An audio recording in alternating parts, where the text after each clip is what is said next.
गुरु ब्रह्मा गुरु विष्णु गुरुदेवो महेश्वर गुरु साक्षात् परब्रह्मा तस्मै श्री गुरुवे नमः। वर्षोत्पजाय विद्महे कृणीयस्ताय धीमहि तन्नो गुरु प्रचोदयात्। काञ्चीवासाय विद्महे शान्तरूपाय धीमहि तन्नो चन्द्रशेखरेन्द्र प्रचोदयात्। हर हर शंकर जय जय शंकर हर हर शंकर जय जय शंकर। ஆன்மீக அன்பர்கள் எல்லாருக்கும் நமஸ்காரம். இன்னைக்கு வியாழக்கிழமை, குருவுக்கு உகந்த நாள்.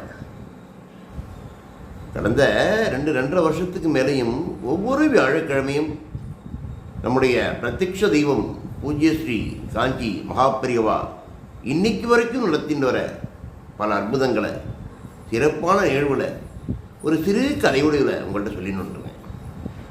இது கதை வடிவு தானே தவிர கதை கிடையாது. ஏன்னா எல்லாமே நடந்துன்னு இருக்கிறது. இன்றைக்கி நடத்துகிறா பெரியவா பல அதிசயங்கள் நடத்தின்னு இருக்கா. அந்த மாதிரி ஒரு அற்புத நிகழ்வு 1937-38 நடந்த ஒரு நிகழ்வை தான் சொல்ல போகிறேன் உங்களுக்கு. பார்க்கலாமா? அதாவது பெரியவா மெட்ராஸில் தங்கியிருக்கா. சென்னை பட்டணம், அந்த காலத்தில் பட்டணத்தில் தங்கியிருக்கா பெரியவா. நம்ம ஸ்ரீமடம் எங்கெங்கெல்லாம் கேம்ப் போடுறாலோ அங்கே பெரியவாருடைய ஆசீர்வாதம் வாங்கிறதுக்கு நல்ல கூட்டம் வர வழக்கம் உண்டு. சுற்று வட்டாரம் 8 பட்டிகள்லேருந்தும் வண்டி கட்டுன்னு வந்து பார்ப்பா. ஏதோ அவளால் முடிஞ்ச காணிக்கைகளையும் செலுத்துவார். அந்த மாதிரி பெரியவா சென்னை பட்டணத்தை தங்கியிருக்கா. ஓரளவு சுமாரான கூட்டம் பெரியவாளை பார்க்குறதுக்கு அன்னைக்கு. ஏன்னா லைட்டாக மழை தூரின்னு இருக்கிறதுனால கூட்டம் கொஞ்சம் கம்மின்னு சொல்லலாம். அப்போ மெட்ராஸில் நாவல்பூர்னு ஒரு இடம், அங்கேருந்து ஊர் முக்கியஸ்தர்கள்லாம் சேர்ந்து ஒரு 10-15 பேர் பெரியவாளை பார்க்க வரா.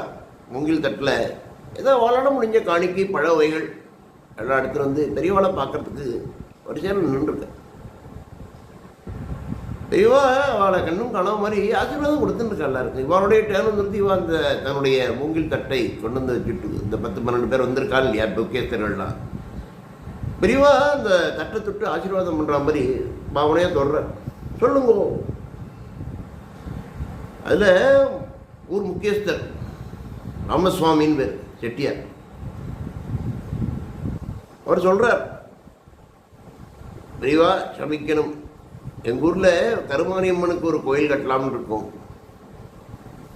அதுக்கான பிளான்லாம் போட்டோம். கொத்தனார் கொத்தனார்லாம் வச்சு கேட்டோம். இவ்வளோ செலவாகும் அப்படின்னு சொல்லிட்டா. பல லட்சம் ரூபாய் ஆறுது.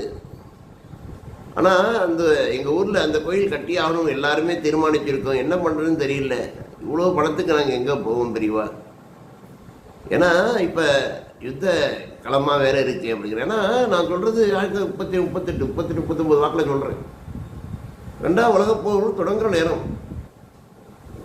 பெரியவா ஒன்றும் சொல்லலை. 2 நிமிஷம் அப்படி கண்ணை மூடி மௌனமாக இருக்கார். பின்ன அவளுக்கு எல்லாரும் கைதுக்கு ஆசீர்வாதம் மட்டும் கருமாரியம்மனுக்கு தானே சொல்கிறேன், நீங்கள் கவலைப்படாதீங்க, அப்போ பார்த்துப்பார்லாம், நீங்கள் கவலைப்படாதீங்க, அதுக்குன்னு ஒருத்தர் வருவார் அப்படின்னு சொல்லி ஆசீர்வாதம் பண்ணுறார். இவ எல்லாருக்கும் பயங்கரமான திருப்தி. பெரியவா ஆசீர்வாதம் பண்ணி இந்த ஒரு வாக்கியம் சொல்ல, அதுக்காக ஒருத்தர் வருவார். பட் யார் இந்த ஒருவர் அது யாருக்குமே தெரியல. இந்த ராமசாமியோட இந்த முக்கியஸ்தர்கள் நிறைய பேர் அவள் இன்னொருத்தர் இருக்கிற பெரியவாளுக்கு திருப்பி கேட்குற, யார் அந்த மாதிரி பெரிய சாமி, யார் வருவா சாமி அப்படின்னு. அதெல்லாம் இப்போ தெரியாது. வருவார், கவலைப்படாதீங்க அப்படின்னு சொல்லி ஆசீர்வாதம் பண்ணி திருப்பி பழங்களை கொடுத்து அவளுக ஆசீர்வாதம் பண்ணி அனுப்புகிறார். அதாவது 39லேருந்து 45 வரைக்கும் 2வது உலக மகாயுத்தம் நடந்துன்னு இருக்கு. பிரிட்டிஷுக்கும் ஜப்பானுக்கும் பயங்கரமான சண்டை. அப்போ இந்திய இராணுவம்னா அப்போ பிரிட்டிஷார் இராணுவம் தான் இந்தியா. அதில் நம்ம ஊர் மக்களும் இருக்கார். இதே மெட்ராஸ் சேர்ந்தரும் இருக்கார், அதில் மேஜராக இருக்கார். போகிறார், நல்ல சண்டை. எங்கே நம்ம ஜப்பானியருக்கும் இந்தியாவுக்கும் நல்ல சண்டை. அப்போ ஜப்பானியர்கள் இந்த பிரிட்டிஷ் படையை நோக்கி சுடுறார். சும்மா குருவி சுடுற மாதிரி சுட்டு பொசுக்கிறார் எல்லாரும். பிரிட்டிஷ் படைகள் ஓரளவு பின்வாங்கிடும். 1945 2வது உலக மகாயுத்தம் முடிஞ்சுடுது. முடிஞ்சு 46 47 அந்த மெட்ராஸ்லேருந்து ஒருத்தர் இருக்காரு, மேஜராக பணிபுரியான்னு சொல்லிட்டு அவர் ரிட்டையர் ஆகி வந்துவிட்டார். எங்கே ஆற்றுக்கு கும்மன் நம்ம சென்னைக்கு வந்துவிட்டார். அவர் வந்துட்டு அவர் மனைவி, அவர் பேர் நாராயணசாமின்னு பேர், நாயுடு, மேஜர் நாராயணசாமி நாயுடு. மனைவி பேர் சந்திரா. அவள் டெய்லி வாக்கிங் போகிற பழக்கம் உண்டு. 2 பேரும் பேசின்னு போவா அந்யோன்யமாக. என்ன ஏது நம்மளுடைய இருந்து எல்லாருமே நம்ம காலமாயிட்டா, நம்ம இப்போ என்னோட பொறுப்பில் இருந்தால் நான் மட்டும்தான் இருக்கேன், எதுக்கு என்னை மட்டும் தனியாக வச்சுருக்கான் கடவுள்னு தெரியலையே அப்படின்னு சொல்லி சாசுவாசமாக 2 பேரும் பேசின்னு போவாள். பழசெல்லாம் நினச்சிட்டு மலரும் நினைவுகள்னு வச்சுக்கோங்களேன், பேசின்னு போவார். சிறு வயசில் இருந்தது, இராணுவத்தில் சேர்ந்தது, எப்படி சேர்ந்து என்னென்ன இடத்துல பார்த்தேன், என்னுடைய நிகழ்வு பார்த்துன்னு போகிற அந்யோன்யமாக பேசின்னு போகிற பழக்கம். ஒரு நாள் இந்த மாதிரி வாங்கி போயிட்டா, தூங்குறார். அன்னைக்கு அனுஷம் நட்சத்திரம். அனுஷத்திரத்திற்கு ராத்திரி அவளுக்கு கனவு ஒன்று வருது. 2 பேருக்கும் ஒரே மாதிரியான கனவு. இந்த மாதிரி உங்களை ஏன் மிச்சம் வச்சிருக்கேன்னு நினைக்கிறியா குழந்தை, இந்த மாதிரி எனக்கான ஒரு கைங்கரியம் பண்ணுறதுக்காக தான் உங்கள் 2 பேரையும் நான் உயிரோடு வச்சுருக்கேன் அப்படின்னு சொல்லி ஒரு சின்ன பொண்ணு பட்டுப்பாடை கட்டிண்டு குடிச்சு கலக்கலன்னு சிரிச்சுட்டு தலைனே மல்லிகைப்பூ வச்சுட்டு இவளை சுற்றி ஓடி வந்து சொல்கிற மாதிரியே இருக்கு வாடு கனவுல. 2 பேரும் கண் விழித்து பார்க்குறா, ஒன்றுமே தெரியல. மறுநாள் காலையில் இருந்து இந்த மாதிரி அவளும் பெரியவளுடைய பக்தர். பெரியவாளை பார்க்கறதுக்காக நாராயணசாமி நாடு சந்திரா 2 பேரும் போகிறார். போய் நமஸ்கரிக்கிறா பெரியவா. பெரியவா மேஜர் நாராயணசாமி பார்த்துட்டு, என்ன மிலிட்ரி வாத்தியார் எப்படி இருக்காள், என்ன கனவுல ஏதோ குழந்தை எதுவும் சொல்லித்தான் உங்கள்கிட்ட அப்படி இவளுக்கு தூக்கி வாரி போடுறது எப்படி பெரியவாளுக்கு எப்படி தெரியும்? தான் அந்த கனவை சொல்லவே இல்லை, சொல்கிறதுக்காக தான் வந்திருக்கான். பெரியவா கேட்டோன்னே தூக்கி வாரி போட்டு அப்புறம் நடந்ததை சொல்கிறான்.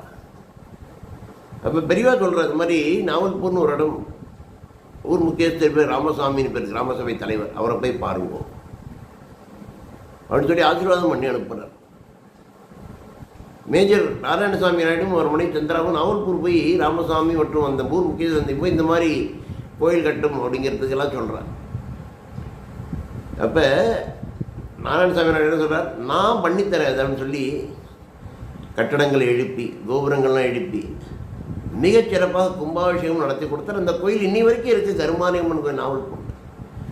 ஏன்னா ஒரு ஆச்சரியமாக இருக்கணே, 47 நடக்கும்போது கிட்டத்தட்ட 10 வருஷம் கழித்து நடக்க போகிறத முன்கூட்டியே பெரியவா சொல்லியிருக்கு. அந்த மாதிரி ஒருத்தர் இதுக்குன்னு அவர் ஒரே ஆளாக செஞ்சு தருவார் அப்படிங்கிறது